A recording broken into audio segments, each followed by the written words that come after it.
Olá, sejam todos muito bem-vindos a mais um Mergulho Profundo.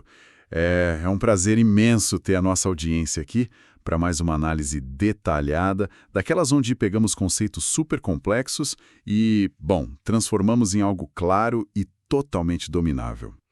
Com certeza. E logo de início, cumprindo aquele nosso recado institucional que é fundamental e obrigatório, lembrando a quem nos acompanha que o podcast Café e Vademecum está disponível no Spotify, Apple Podcasts e Amazon Music. Exato. Recado dado. Recado dado, então podemos focar no que realmente interessa. A missão da nossa análise de hoje é fornecer um atalho definitivo, um verdadeiro mapa do tesouro para dominar aquele que é carinhosamente conhecido como o tema de ouro dos concursos públicos da área jurídica. Isso. Estamos falando da responsabilidade civil ambiental. Olha, é um tema que exige uma verdadeira virada de chave mental de quem estuda. A proteção ambiental no direito brasileiro, ela não segue aquela lógica tradicional do direito civil, sabe? Aquela com a qual a maioria dos estudantes se acostuma desde o primeiro semestre da faculdade. O pessoal vem com a cabeça no Código Civil, né? Exatamente. Ela possui regras próprias que são, por design, implacáveis. O sistema foi desenhado especificamente para não deixar brechas para o poluidor. Então, a nossa missão nesta edição é destrinchar a teoria, entender a filosofia por trás dessas regras e dissecar a jurisprudência que, no fim das contas, separa os aprovados dos reprovados nas provas mais difíceis do país. Maravilha. Então, vamos desempacotar isso. Para construir um raciocínio sólido, a gente precisa começar pela fundação. E se estamos falando de uma responsabilidade tão estrita, onde exatamente o nosso ordenamento jurídico ancora uma regra tão pesada? Qual é a base legal primária que quem nos ouve precisa ter em mente antes de qualquer outra coisa? A âncora principal vem direto do topo da nossa pirâmide normativa. Estamos falando do artigo 225, parágrafo 3º da Constituição Federal. E esse dispositivo constitucional, ele é regulamentado e ganha músculos lá no artigo 14, parágrafo 1º da Lei da Política Nacional do Meio Ambiente. A famosa Lei 6.938 de 81. Essa mesma. A regra de ouro estabelecida por esses dois pilares é absolutamente inquestionável. A responsabilidade civil por danos ambientais é objetiva. E, para deixar isso cristalino para nossa audiência, a responsabilidade objetiva significa que o fator culpa ou o fator intenção são, completamente irrelevantes para a configuração do dever de indenizar, correto? Corretíssimo. Quer dizer, não importa se o dono da indústria teve a intenção maliciosa de poluir o rio, ou se ele foi apenas negligente na manutenção de um cano. O simples fato de a atividade econômica dele ter causado o dano ambiental faz nascer a obrigação de reparar. Perfeito. Mas o que demonstra a verdadeira força do direito ambiental brasileiro é que a jurisprudência decidiu elevar esse rigor a um patamar que a gente não vê em quase nenhuma outra área. Como assim? Que não estamos lidando com uma responsabilidade objetiva comum, sabe? Daquelas que ainda admitem algumas exceções. A consolidação dos tribunais superiores, expressa nos nossos materiais de revisão, lá no tema 681, e na jurisprudência clássica, adotou a teoria do risco integral. Risco integral. Isso, e isso representa uma mudança de paradigma gigantesca para o candidato. A teoria do risco integral é a forma mais extremada, mais absoluta de responsabilidade civil que existe no nosso sistema. Olha, deixa-me fazer o papel de advogado do diabo aqui, porque a expressão risco integral parece ir contra o nosso senso comum de justiça. É o que todo mundo pensa no começo. Pois é. Imagina a seguinte situação. Uma empresa química tem uma instalação perfeita, com todas as licenças em dia, tecnologia de ponta, de repente um evento meteorológico bizarro, totalmente imprevisível, sei lá, um furacão que nunca aconteceu na região, destrói a fábrica e causa um vazamento tóxico. Ou um cenário pior. Um grupo criminoso invade o local de madrugada, rende os seguranças e explode os tanques de propósito. A empresa ainda assim paga a conta. Sim, a empresa paga a conta integralmente. Uau! E é justamente aí que a mente do candidato costuma travar na hora da prova. Porque o senso comum grita que isso é muito injusto. Mas sob a ótica da teoria do risco integral, o sistema jurídico simplesmente vira as costas para as famosas excludentes de responsabilidade civil. Tá, então caso fortuito... Não importa.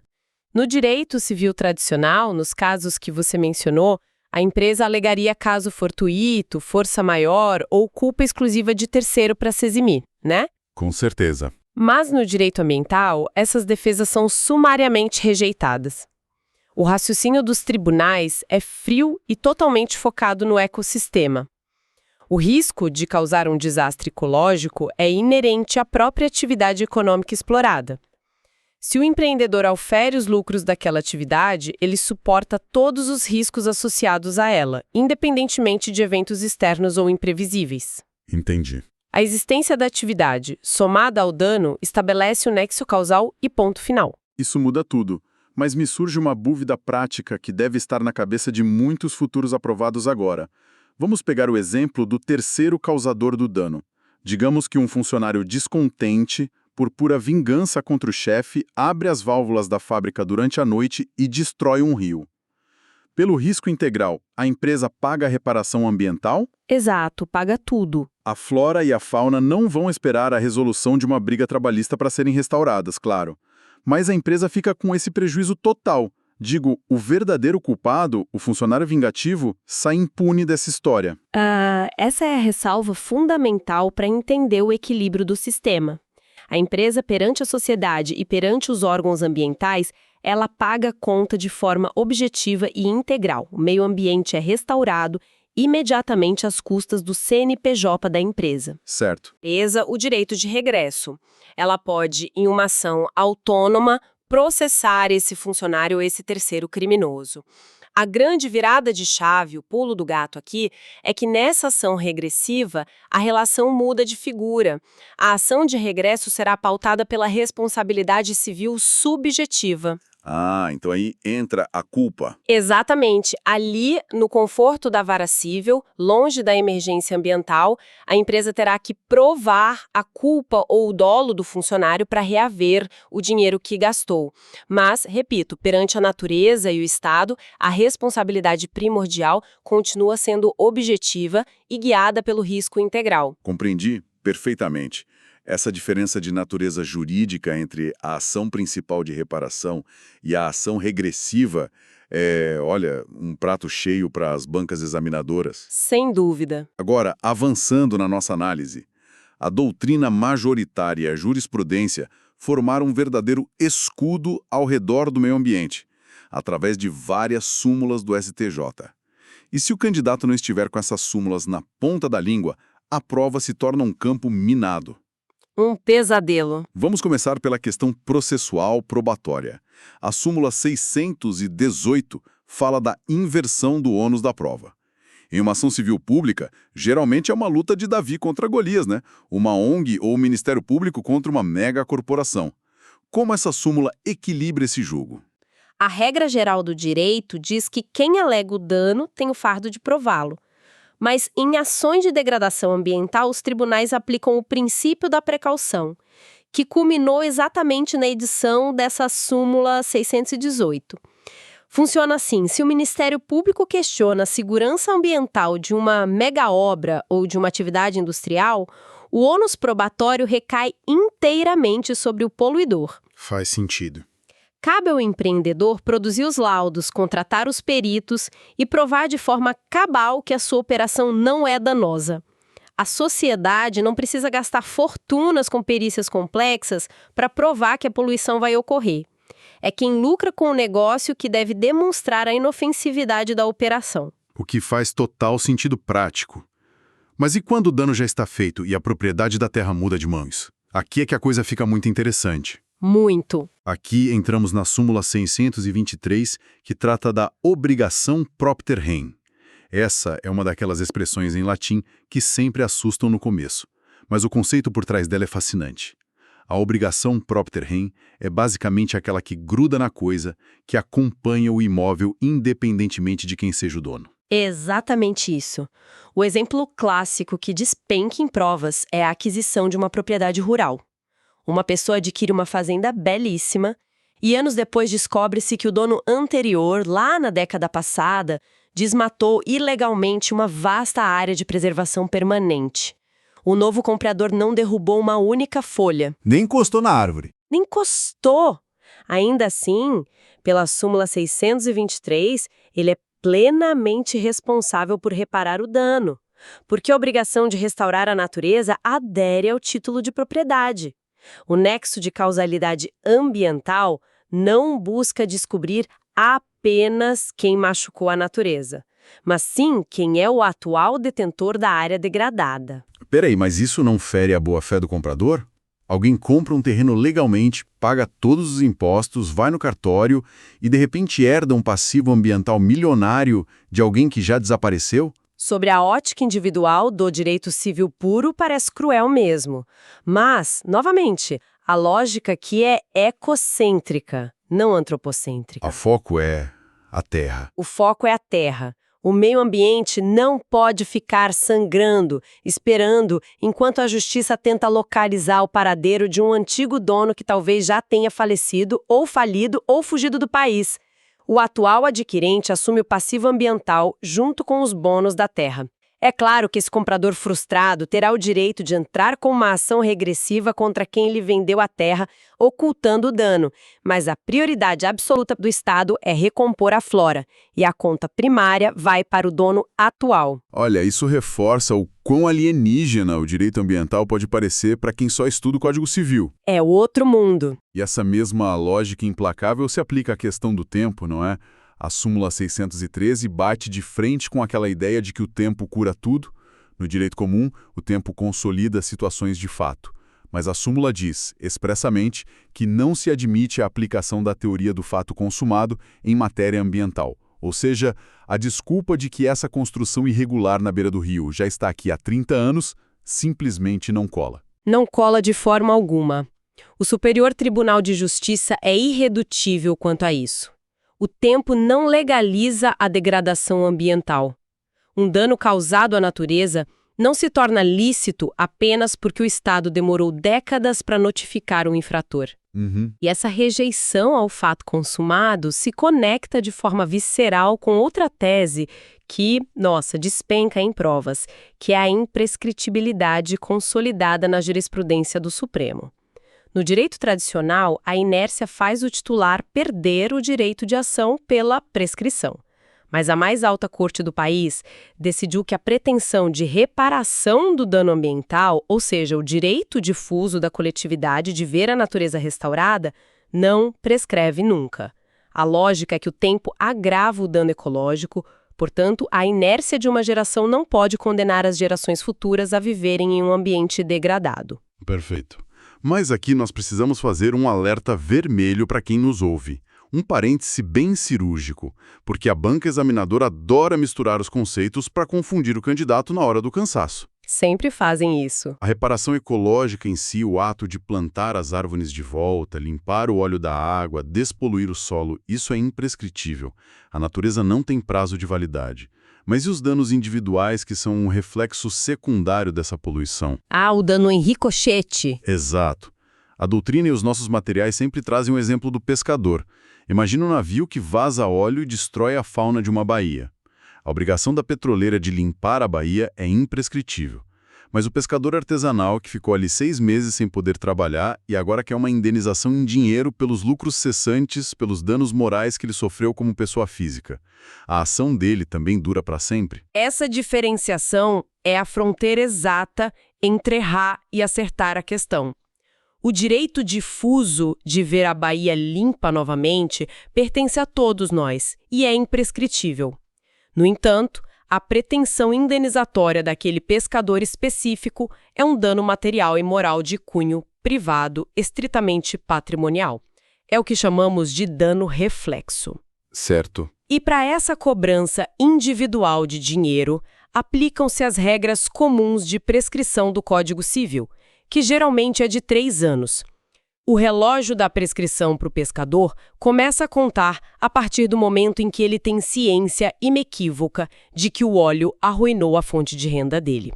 Então, o recado de ouro para o candidato é ler o enunciado da prova com lupa. A questão está cobrando a recuperação do bem ambiental em si ou a indenização do bolso de uma vítima específica. A resposta muda drasticamente dependendo do alvo da ação. Sensacional essa explicação. Agora, avançando no nosso raciocínio estruturado, a gente precisa colocar o Estado sob os holofotes. Nós sabemos que o poder público tem o poder-dever de polícia, ele precisa fiscalizar. Mas o que acontece quando o órgão ambiental, seja por falta de fiscais ou por pura negligência, cruza os braços e ocorre um desastre que poderia ter sido evitado? A súmula 652 do STJ diz que a responsabilidade civil do Estado por omissão é solidária, mas de execução subsidiária. Vamos traduzir isso para a nossa audiência. Como o Estado pode ser solidário e subsidiário ao mesmo tempo? É uma engenharia jurídica muito inteligente, desenhada para proteger dois bens supremos ao mesmo tempo: o meio ambiente e o dinheiro do contribuinte. Como funciona? A responsabilidade é solidária na fase de conhecimento do processo. Isso significa que o Ministério Público pode colocar o poluidor direto, a empresa que vazou o veneno, e o Estado omisso sentados no mesmo banco dos réus na ação civil pública. Ambos respondem pelo dano e serão condenados juntos. Tá, os dois são condenados. E depois? Porém, quando o processo chega na fase de execução, na hora de efetivamente pagar a conta ou custear aquele reflorestamento caríssimo, a Justiça impõe uma ordem de cobrança. O Estado vira um devedor reserva. Exige-se que primeiro se esgotem todas as tentativas de cobrar do poluidor direto, afinal foi ele quem lucrou com a degradação. Apenas se essa empresa desaparecer, falir ou for insolvente de verdade, é que a conta recairá sobre os cofres públicos. Porque se o Estado pagasse a conta logo de cara, seria a sociedade, através dos seus impostos, financiando a irresponsabilidade de um poluidor privado. Brilhante, protege o horário público e garante a reparação. Já que estamos falando sobre responsabilizar infratores, é essencial que os futuros aprovados tenham absoluta clareza sobre a independência das 3 esferas de responsabilização. Muito importante. O fato gerador pode ser um só. Um único caminhão tombando e derramando produto químico em um manancial gera processos em 3 mundos paralelos. Temos a esfera civil, que acabamos de dissecar exaustivamente, focada em consertar o dano e que é rigorosamente objetiva. Isso. Temos a esfera penal, focada em punir o crime ambiental que exige a comprovação de dolo ou culpa, sendo, portanto, subjetiva. E temos a esfera administrativa, onde os órgãos aplicam multas e embargos. Só para pausar e clarificar uma coisa que confunde muito o candidato. A jurisprudência pacífica de que punir a empresa na esfera civil e também na administrativa não configura bis in idem, certo? Quero dizer, a empresa não pode alegar: "Ei, eu já paguei a multa milionária do IBAMA, você não pode me processar civilmente para limpar o rio." Exatamente. O princípio do não bis in idem, que proíbe punir alguém 2 vezes pelo mesmo fato, não se aplica à acumulação dessas instâncias, porque os bens jurídicos tutelados e a natureza das sanções são completamente diferentes. A multa administrativa punha a infração à regra de conduta do Estado. A ação civil busca reparar o tecido ecológico que foi rompido. E a ação penal busca a repressão de condutas consideradas intoleráveis pela sociedade. Elas correm em vias paralelas e independentes.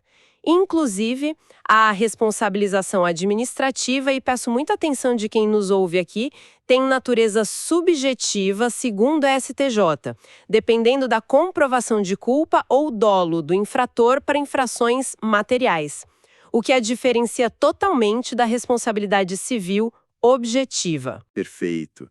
E essa ideia de somar consequências se reflete também dentro da própria esfera civil, na súmula 629.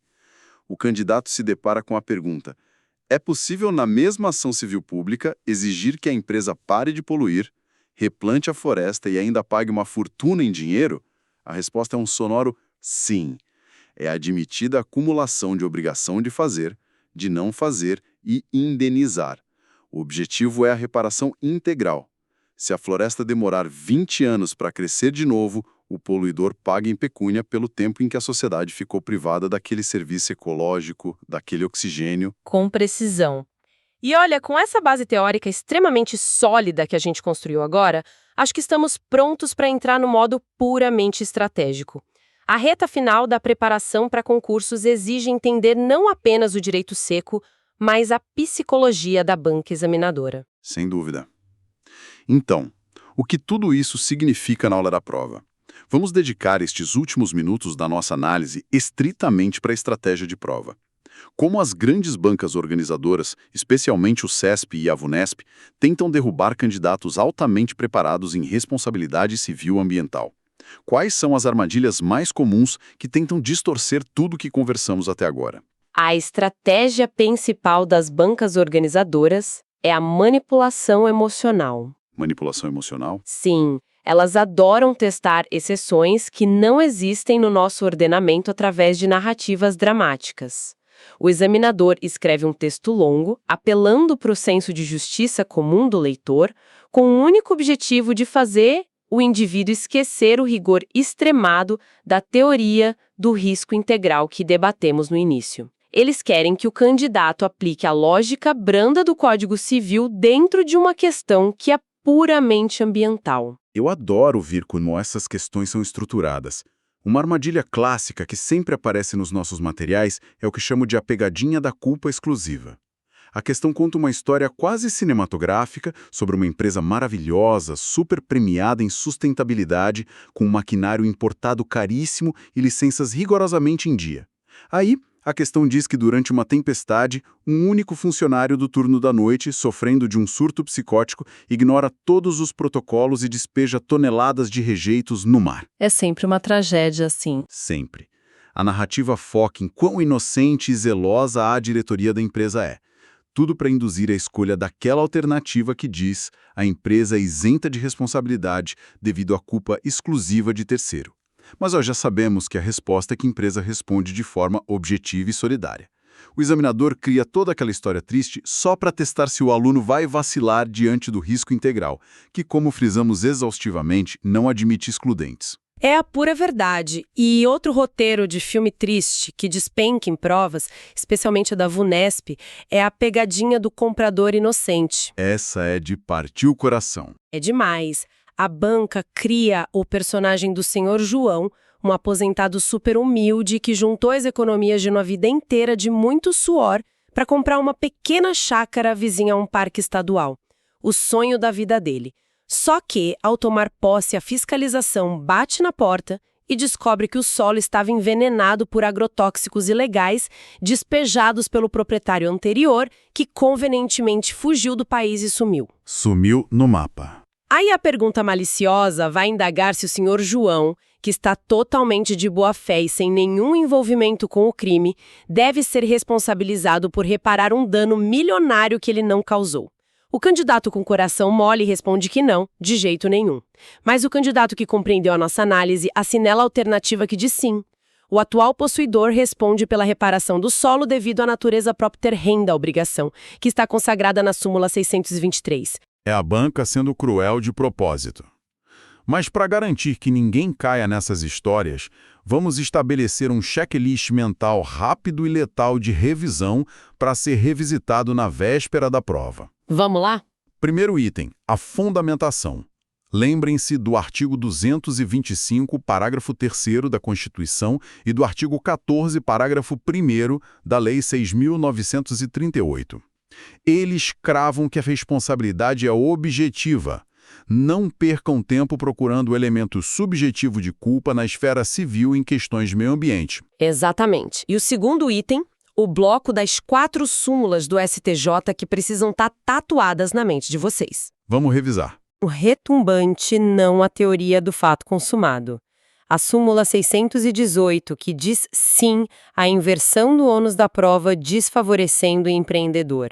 A súmula 623, que transforma o dano em uma obrigação propter rem que gruda na terra. E a súmula 652, que coloca o Estado omisso como um devedor solidário de execução subsidiária, resguardando o dinheiro público. Excelente compilação. E, para fechar o checklist com chave de ouro, o candidato deve memorizar o que podemos chamar de o trio implacável da responsabilidade civil ambiental. O trio implacável. Isso. São as 3 características que funcionam como os pilares de todo o sistema repressivo. Primeiro, o risco integral, que fulmina as teses de força maior ou caso fortuito. Segundo, a imprescritibilidade, garantindo que o tempo nunca pague a obrigação de restaurar o ecossistema afetado.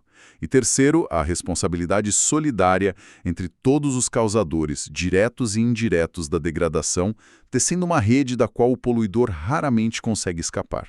Chegar ao fim dessa análise profunda é ter a certeza de que a lei, quando quer de fato proteger um bem jurídico, ela constrói muralhas intransponíveis. Com certeza. Para os futuros aprovados que nos escutam, dominar esse grau de detalhe e principalmente a filosofia subjacente a essas regras é o que garante a nomeação. É a diferença entre ler o enunciado quilométrico da prova e suar frio na dúvida e ler a mesma questão dando aquele sorriso de canto de boca, porque o aluno já sabe exatamente onde a banca escondeu a armadilha. Não tem preço esse sentimento. O conhecimento realmente muda a perspectiva. E quando compreendemos que o sistema jurídico foi forjado com o objetivo prioritário e inegociável de recompor o ambiente ferido, pensando nas gerações futuras, todas essas súmulas que parecem severas demais começam a demonstrar uma coerência sistêmica perfeita. O rigor deixa de ser apenas uma dificuldade de prova e passa a ser entendido como uma necessidade de sobrevivência ecológica. Perfeitamente colocado. E é com esse pensamento que caminhamos para o encerramento da nossa edição. Mas, como é tradição, eu não posso deixar a nossa audiência sem uma reflexão final provocativa, algo para ficar ecoando na mente enquanto dirigem ou revisam as anotações amanhã de manhã. Nós dissecamos hoje que a dívida ambiental se prende à própria terra por toda a eternidade, através da obrigação propter rem, e que o dever de reparar a natureza é categoricamente imprescritível. Então a pergunta que fica no ar é: o que essa combinação explosiva significa para o verdadeiro valor econômico de qualquer imóvel no futuro?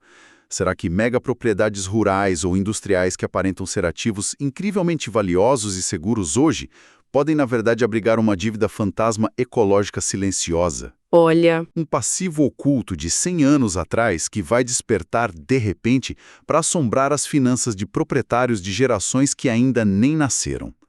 É um conceito que extrapola as provas de concurso e mexe com o futuro da própria economia. Um excelente estudo a todos e até a próxima análise. uma provocação excelente para continuarmos pensando. Foi um imenso prazer desvendar essas camadas todas com vocês hoje. Bons estudos a todos e até o nosso próximo encontro.